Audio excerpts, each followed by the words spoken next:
Hello, welcome back. I'm Statman Dave, and today we're going to take a look at how Manchester United can beat Barcelona in the second leg of the Europa League tie. Manchester United performed very, very well in Barcelona. The 4-2-3-1 with Wout Weghorst as a number 10 and Marcus Rashford as a number 9 worked very, very well over in Catalonia. On top of that, Fred's work rate was fantastic. Casemiro screened really well. And Aaron Wan-Bissaka had a good game at fullback. In terms of the story of the game, though, Manchester United dominated. They outscored Barcelona on expected goals by 2-1.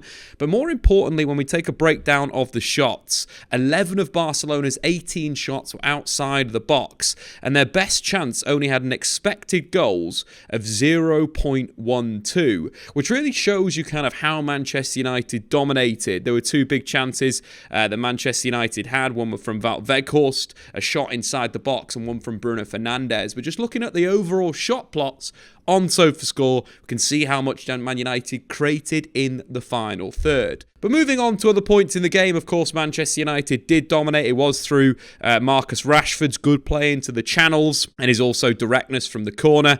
But from a Barcelona perspective, Rafinha really stole the headlines. He was top for Barcelona for dribbles completing 4 out of his 9 dribbles. He also had 6 shots on goal and created 1 big chance. Other Barcelona players that impressed, Xavi put in some good work in attacking midfield, but will be suspended for the second game, which is good news for Manchester United. Also, Pedri went off injured, which leaves Barcelona with a very weak midfield. So let's start taking a look at some analysis. Let's dive into the good things Manchester United did. I think from a perspective of their shape, they were aggressive, they were deep, and they looked to draw Barcelona on and then hitting them on the counter-attack. But some of the best pressing Manchester United have done have come in recent weeks. So let's talk Manchester United's overall pressing structure and how they look to force Barcelona to play long balls, and then they could win the ball back and transition in the Barcelona half. So picking up just one moment that highlights Manchester United's structure. Manchester United have gone from being a very poor pressing team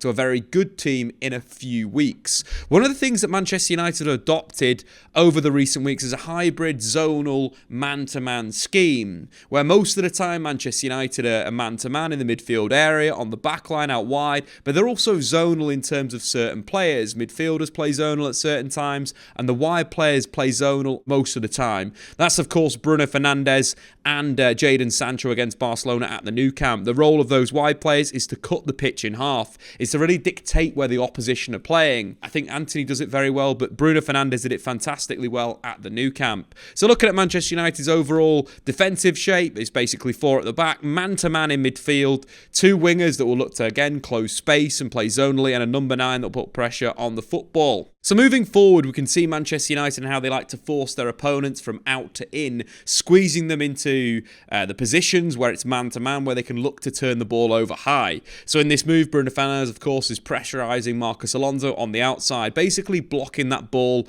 into Jordi Alba. He does it successfully, forcing Marcos Alonso back inside. Of course, at this point, Marcus Rashford then becomes the first defender. Bruno's done his job, doesn't need to be too aggressive. He's just forcing and funneling Barcelona into the right position. Rashford puts good pressure on ter Stegen, who rotates the ball to Koundé. And again, Rashford then applies pressure. If we're looking at the sort of switch up in midfield, Manchester United have got a man-to-man scheme on Frank Kessie in midfield with Weghorst, but Fred now is looking in more of a zonal position. In case ter Stegen goes long to one of the attacking players, of course, then Fred has to transition in a defensive sense and get and support the defensive side of the game. But again, zonal, being aware of the move at that time. Of course, Barcelona do rotate round. The defensive midfielder does drop into the back line as a halfback. We could see Frankie de Jong do this in this moment. Again, Marcus Rashford is pressurising from that inside position out, funneling Barcelona where United want them to go, where they've got good coverage,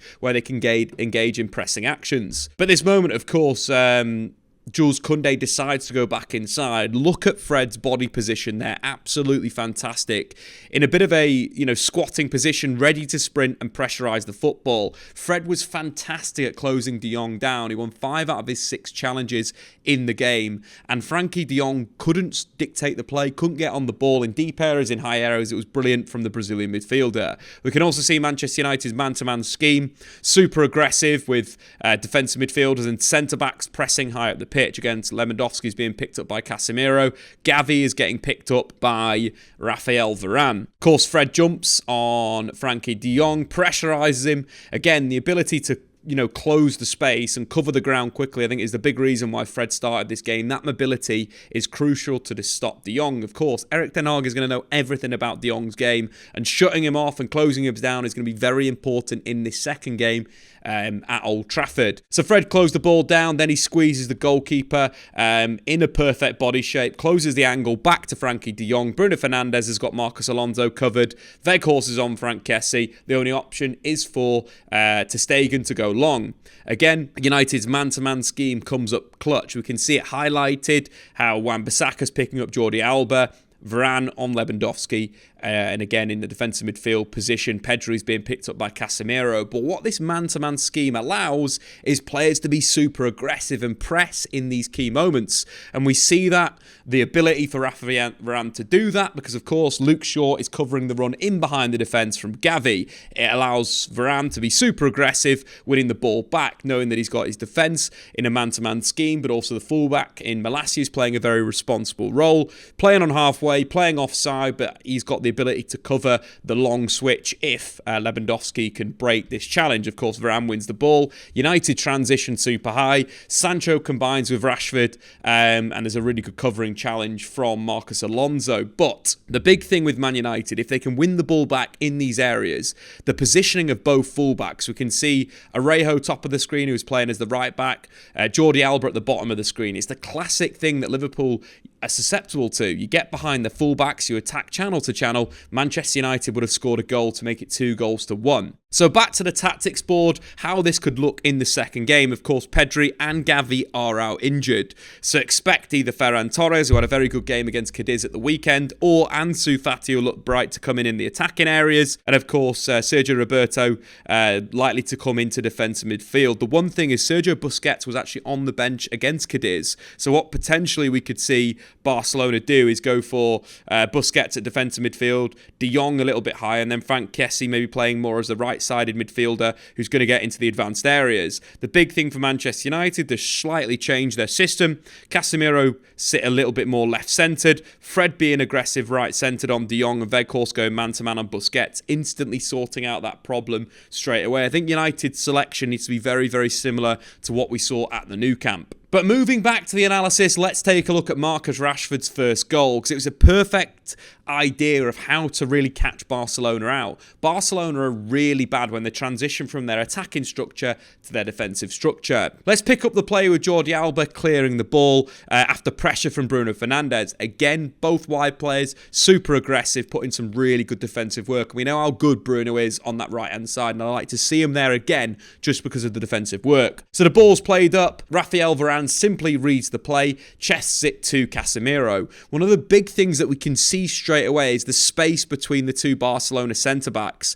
Obviously, we mentioned before, de Jong likes to drop into a half-back position when he plays DM. Busquets likes to do the same thing, but they're still open to exactly the same play in the second leg. Again, both full-backs super, super high. They're going to have to restrict very, very quickly when they've lost the ball, and something they don't do very well. We've got to take a little bit of a moment to appreciate the pass from Casemiro, receiving the chest from Rafael Varane. Brilliant first touch, getting his head up, but dropping the perfect ball behind Frankie de Jong. This is similar to Busquets. Both players aren't as good defensively as they are on the ball. Another moment that United could catch them out. And that man-to-man job that Fred will do again, or even Weghorst playing high against Busquets, the ability to spin in behind them is really, really important. What I like about this from Marcus Rashford, highlighted bottom of the screen here, is how he's on the blind side of Marcos Alonso. Alonso doesn't have a clue where he is right now. Perfect positioning from Rashford, something that he's really improved this season under Erik ten Hag. But great Casemiro ball, you're in behind the Barcelona midfield. Fantastic first touch from Fred round the corner. Rashford's already starting his run, knows he's going to be found in behind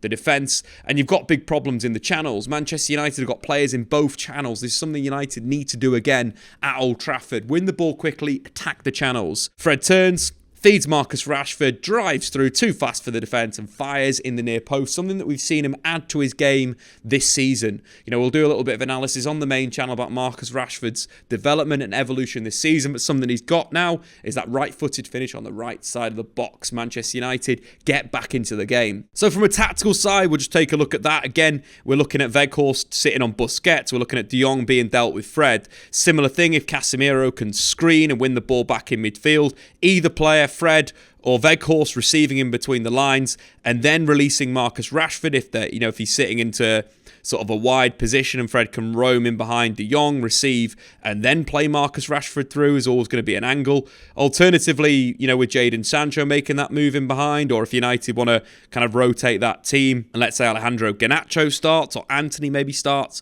from the left-hand side, probably more Garnacho at the moment. You've got that ability to play that pass as well in behind the defence. I think I'd like to see Jadon Sancho start on the bench to be an impact player. When Man United need to chase the game, you can bring on Jadon Sancho into Garnacho's position, rotate Rashford to that left-hand side, get him to play the channel in between Arejo and Koundé, play Sancho number 10, and Weghorst as at 9, because we saw how well Jadon Sancho played there against Leicester City. I think that's a great option off the bench. But in terms of the start of the game, of course, probably like to see Garnacho start on that left wing to give the threat in behind. Rashford as that 9, Weghorst as a 10. Also transitionally for Manchester United, if Bruno can get deep on the ball, looking for the move of Rashford dropping off and Weghorst spinning in behind and then Bruno finding with the long ball could be another great avenue for Manchester United. Barcelona are very, very weak when they've just lost the ball. So let's take a look at that move. Rashford moving towards the ball, Weghorst spinning in behind. We'll pick up the play just after a Barcelona corner. One of the big advantages for Manchester United in that second leg is that Lisandro Martinez is back, which means Luke Shaw can play left back and put more pressure on Rafinha like he does in this moment. Rafinha's staying high from the corner. Luke Shaw puts his body on the line, wins the challenge aggressively, feeds Aaron Wan-Bissaka, who recycles the play to Bruno Fernandes. Notice one thing here, that Barcelona's fullbacks are both deeper than their centre-backs, and this is a situation that United should exploit when Barcelona are moving their defensive line up, but they've not got pressure on the football as they have in this moment. What that leads to is their two centre-backs being higher than their fullbacks, which means they're very vulnerable to players spinning in behind like Weghorst does. I like the positioning of Rashford here. I would like him to get back into an aggressive position a little quicker, but I also think it will cause some concern for the opposition because they don't know where he is. They can't see him. Both players are preoccupied at centre-half with Weghorst. What that allows is that Bruno Fernandes can get his head up. Now Alonso sees Rashford, gets super worried. Koundé's in an awful position. Weghorst in behind.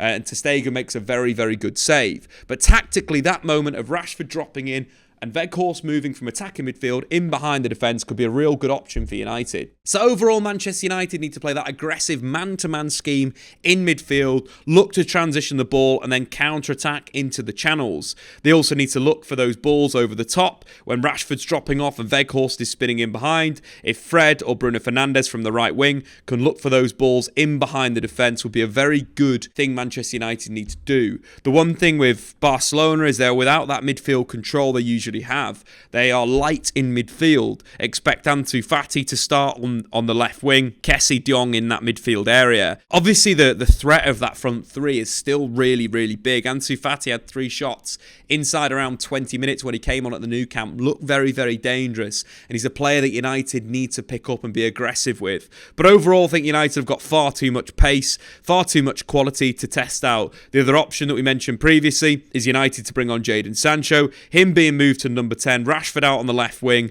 and allowing him to link in between the lines. United need to be more offensive if they are chasing the game. Sancho is that perfect option off the bench.